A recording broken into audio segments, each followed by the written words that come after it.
마지막인데요. 여러분 반갑습니다. 18분 동안 해야 된다는 부담감이 있지만 지식 생태학이라는 건 여러분 아마 일반인들한테는 좀 약간 낯설을 수도 있지만 가능하면 좀 쉽게 설명을 좀 드리도록 하겠습니다.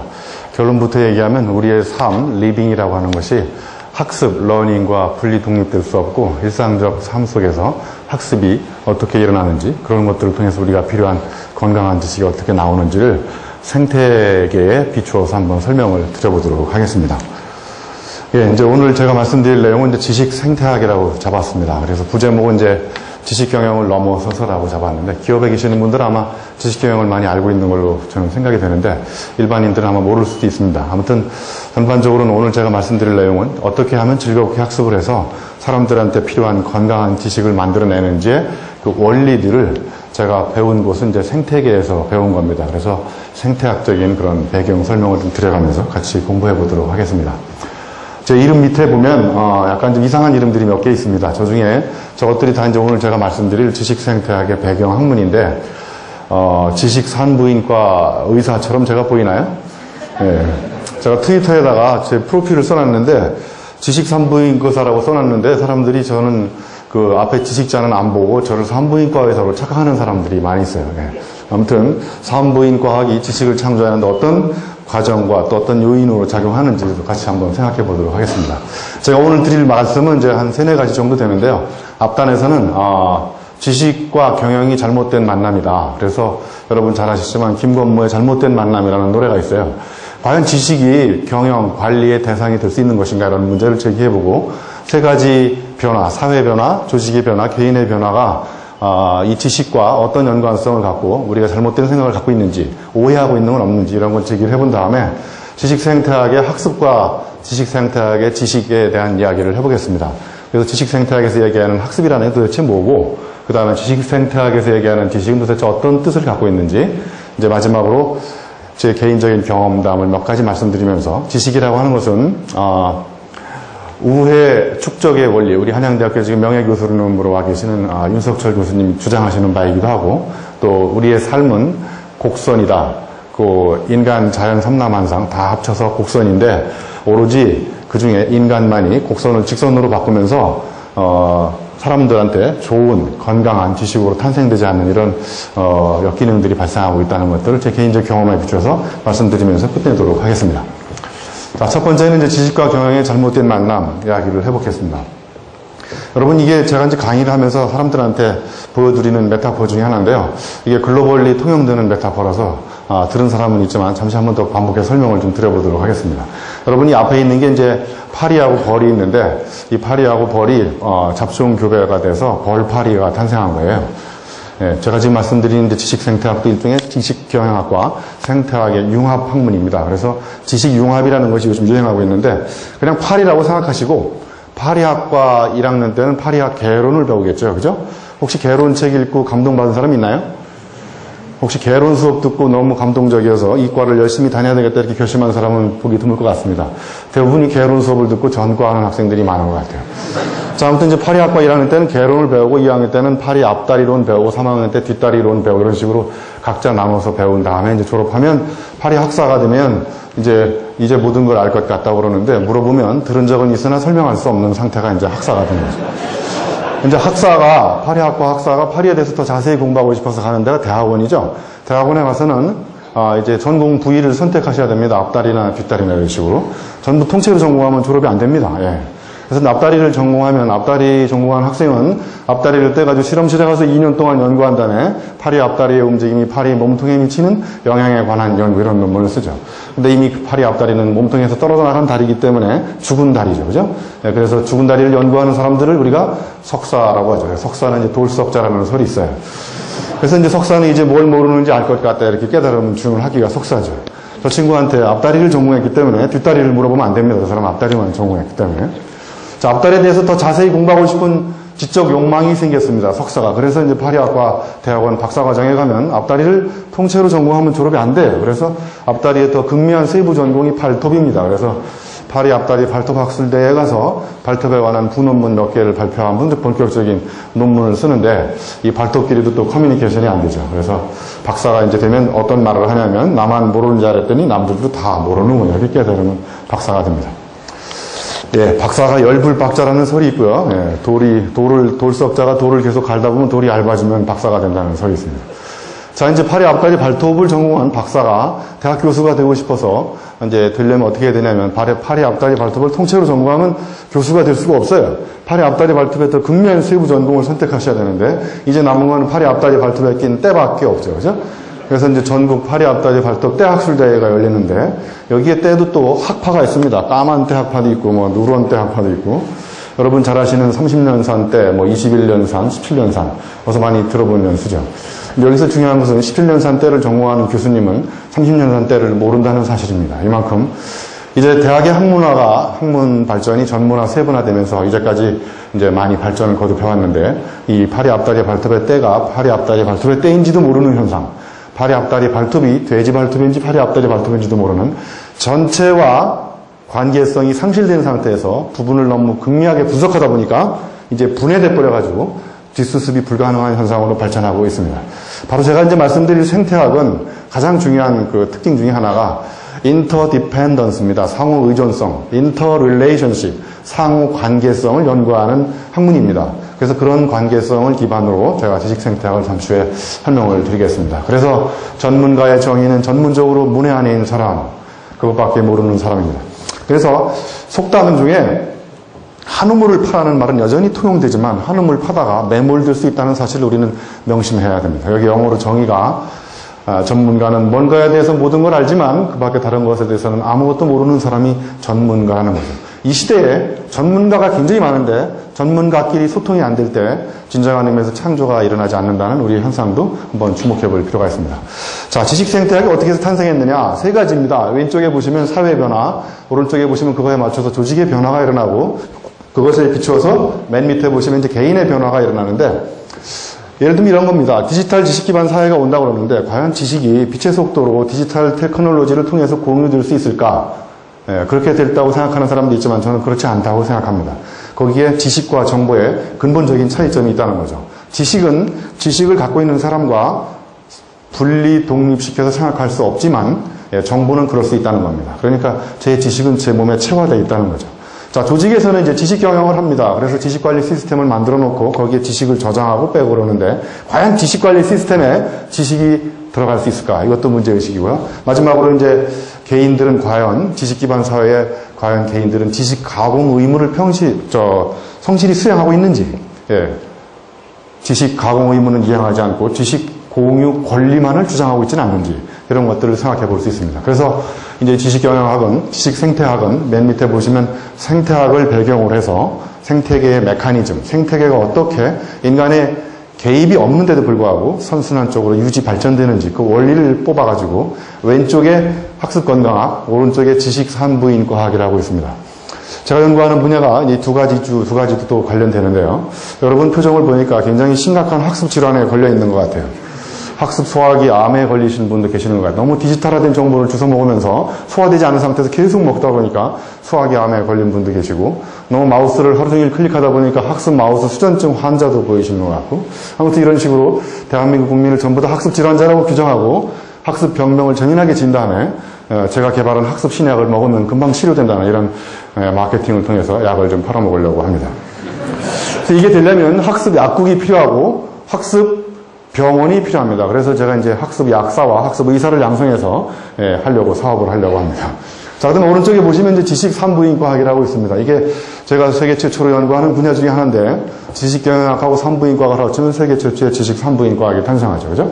그래서 지식 임신을 어떻게 하면 잘 시킬 것인지, 기업에 가니까 지식 낙태 수술이 유행하고 있는데 이걸 어떻게 하면 방지할 것인지, 건강한 아이를 낳으려면 지식 자연 분만을 어떻게 시켜야 되는지 이런 것들을 토대로 경영학적인 배경을 근간으로 지식생태학을 연구하려고 합니다. 그래서 지식생태학은 건강한 지식이 창조, 공유, 활용, 소멸되는 이 생태학적인 조건, 환경을 연구하는 학문이다.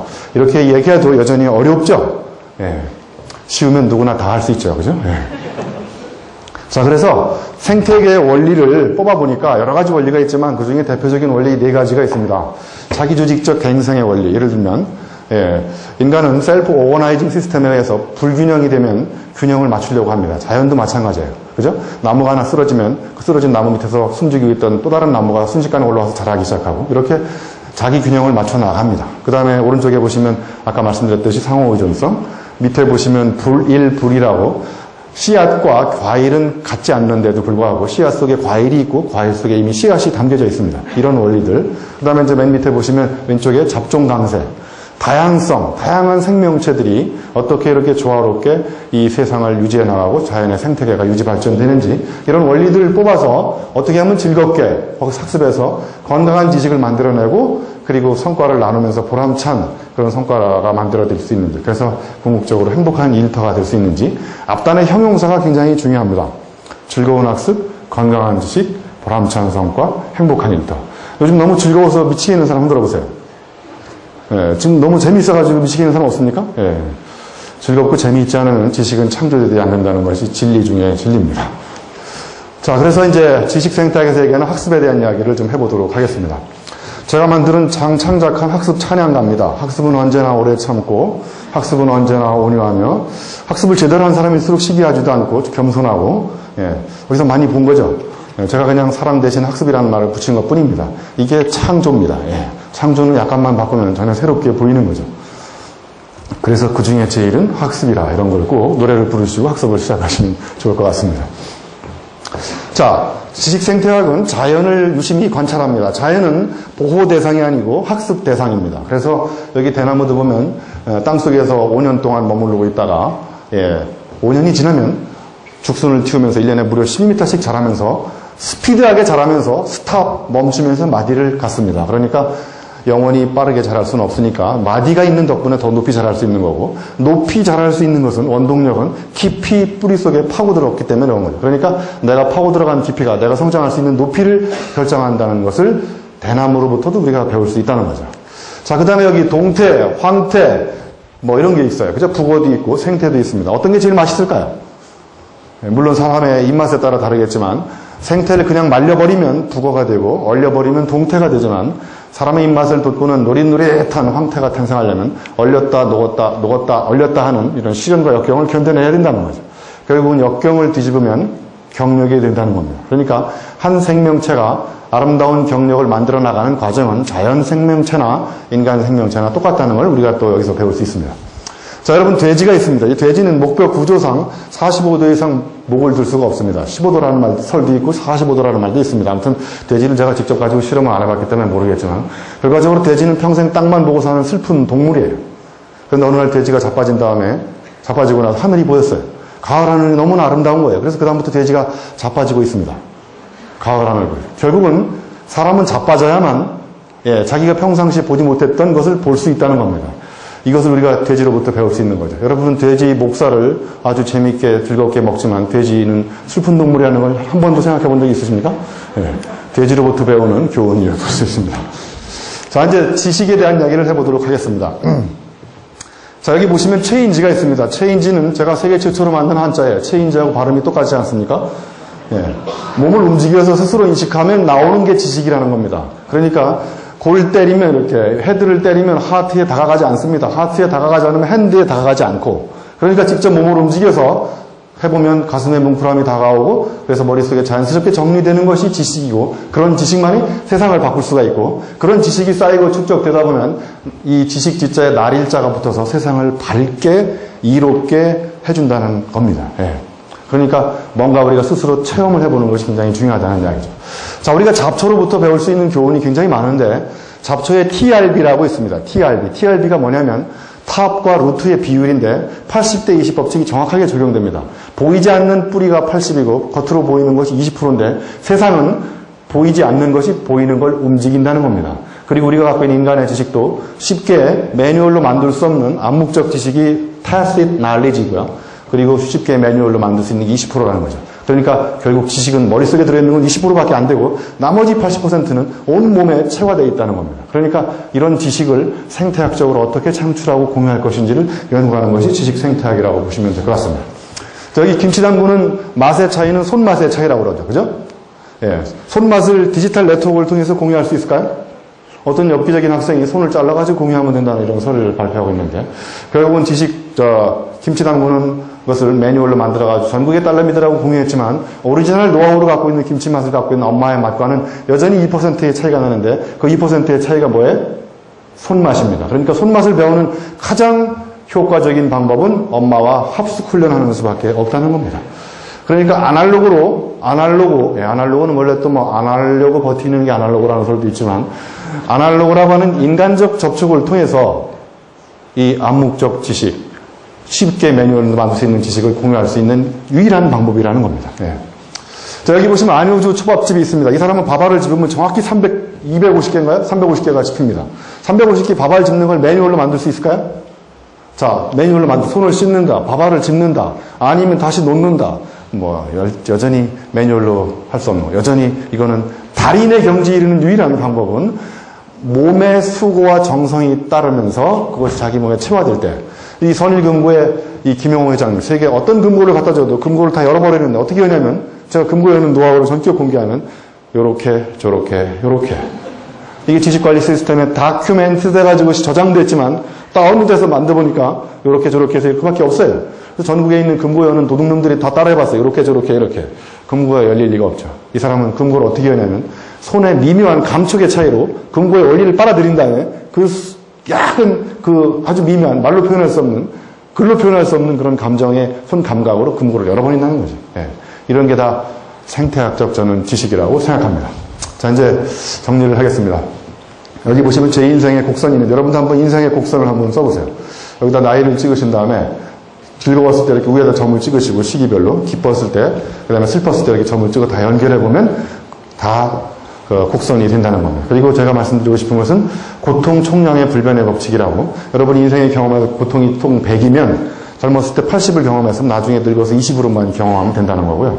20% 젊었을 때 경험해서 나중에 80%는 경험해야 되고, 살아서 경험 안 했으면 죽을 때 아주 고생하면서 100%를 다 송두리째 경험한다는 겁니다.